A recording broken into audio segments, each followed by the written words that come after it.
Girlfriend of 2 years cheated with my neighbor and now lives there. About a month ago, I ended my relationship with my girlfriend of 2 years. She began going back to school a few months ago and has been carpooling with a man from her area to go to and from classes. He claims to be an expert at manipulating people and circumstances the first time I meet him, which I find to be true. Since the beginning, I had a negative opinion of him and had informed my girlfriend that I believed he had terrible intentions and that he had a thing for her. She claims that he is not her type and that they are just friends. I make the decision to refrain from being the controlling kind and to put my faith in her. Forward to our anniversary, and she calls out of work claiming her back is hurting, but ends up performing a side job with her neighbor instead of going to her office. She doesn't get home from her part-time work until practically the wee hours of the morning. She said her phone had died, despite the fact that the person she was with had my phone number. He placed me on a no-contact list. When I approach her about infidelity, she completely denies it. After a while, she stops doing anything to assist out around the home and is always hanging out with her pals instead. It's Halloween a couple of days after our anniversary, and she asks me to go out and purchase pumpkins and wine so that we may carve pumpkins together. She's dressed in a terrible Halloween costume, and while we're driving home, she receives a text informing her that she's been invited to dinner and that I'm not. So I offer her an option, and she expresses her desire to be dropped off at the neighbor's house.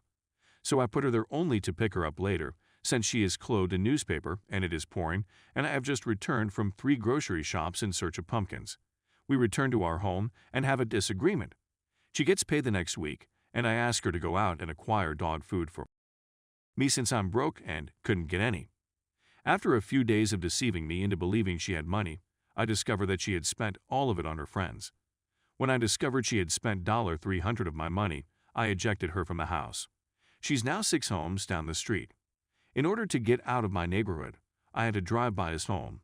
By the way, he lives with his parents. I've lately learned that he simply wants to be friends with me. I've only spoken to her on the phone once since we ended our relationship. She contacts me to inform me that someone has while she is at work. I informed her that they were probably under the impression that she was of dubious morals. Thus, they were probably okay with it. She put a stop to my progress.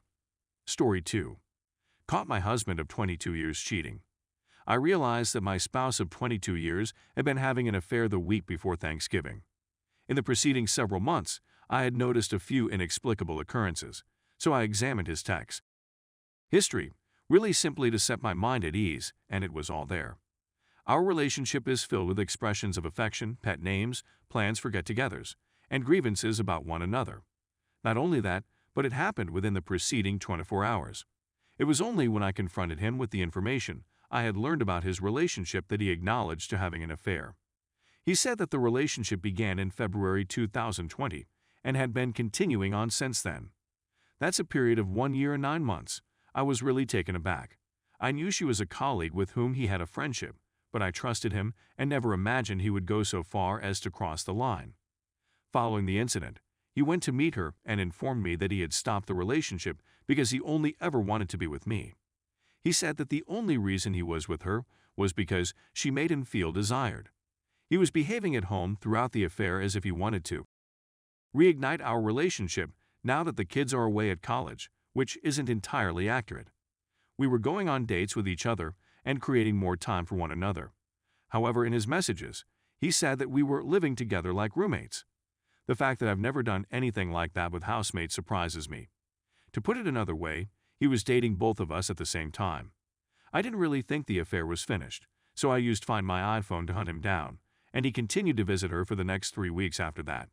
He took her out to dinner and a performance both Friday and Saturday nights the weekend before Christmas, one of which was a double date with another employee on the Friday and Saturday before Christmas.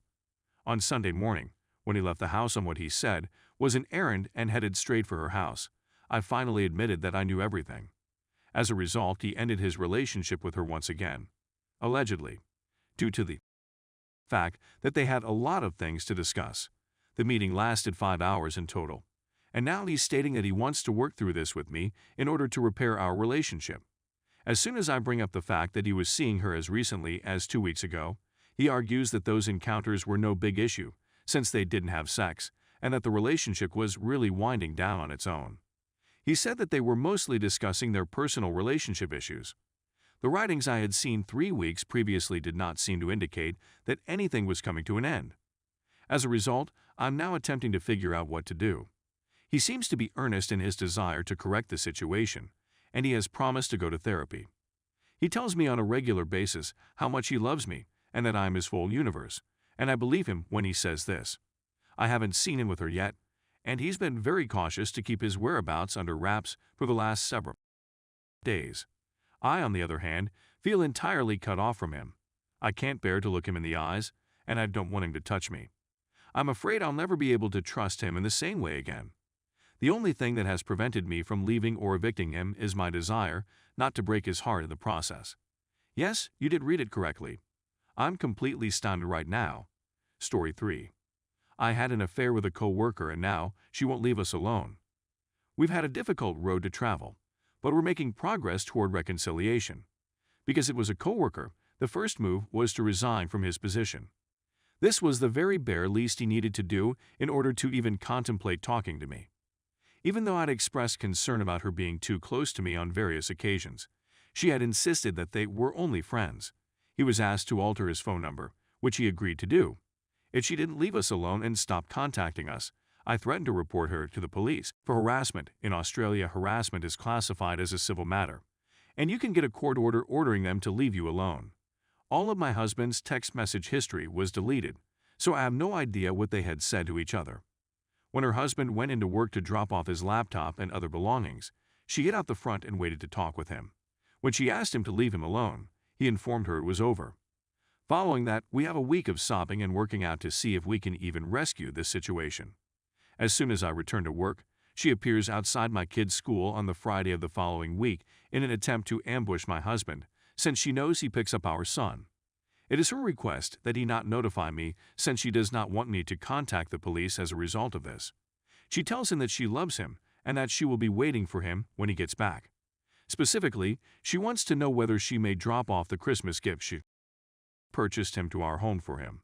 He tells her I wasn't there, but this is what he says, that even if things don't work out between me and him, he will not go to her, that he will tell me, and that she should leave us alone. She had promised herself that she would never contact him again. My spouse informs me right immediately and then goes into a panic episode for a few minutes.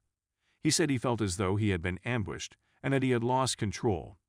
It had a significant impact on him and brought home just how terribly he had screwed up our lives. He was quite sorry, and he was certain that he had been forceful enough that she would not approach him in the future. The two of us continue on with our lives, starting with MC and moving towards reconciliation. We have our good days and bad days, and then we get to spend the Christmas holidays together as a family. It's difficult, and to be honest, I still think about the infidelity on a daily basis. It's the first thing that comes to mind when I wake up in the morning, and it strikes me when I'm at my most vulnerable. My spouse, on the other hand, is being responsible and is responding to any inquiries I may have. We're putting in the effort with MC and attempting to make it all come together. She messaged him on Facebook a couple of days ago, just to see how he was doing along. See, she was in a domineering relationship with someone else, and she was projecting her views onto my husband and myself. It provided her with the moral high ground from which she could seduce my husband, which she absolutely did. At no time am I implying that he is not an independent adult who made his own decisions, but she aggressively pursued him after meeting me and learning that we were married with children. So she sent him a note to ask how he was doing and to see if he needed anything. As a result of everything I'd heard about their relationship, I wasn't shocked when she reached out to my husband. However, he was dead serious about getting back together with my husband. He immediately phoned Police Link to find out what his options were, and the following day, we were down at the police station filing a complaint with the officers. We must first file an order with the court and then submit it to the court. We will then be given a court date, at which time the judge will determine whether or not it becomes a criminal issue if she attempts to contact him or us again. All of this has pushed it back to the forefront of my consciousness. For example, he knew her address since it was the location where they the story of how she bought him gifts, but he instructed her to return them because I would find out. The fact that I actually care for him and that it kills me every day is a horrible sensation.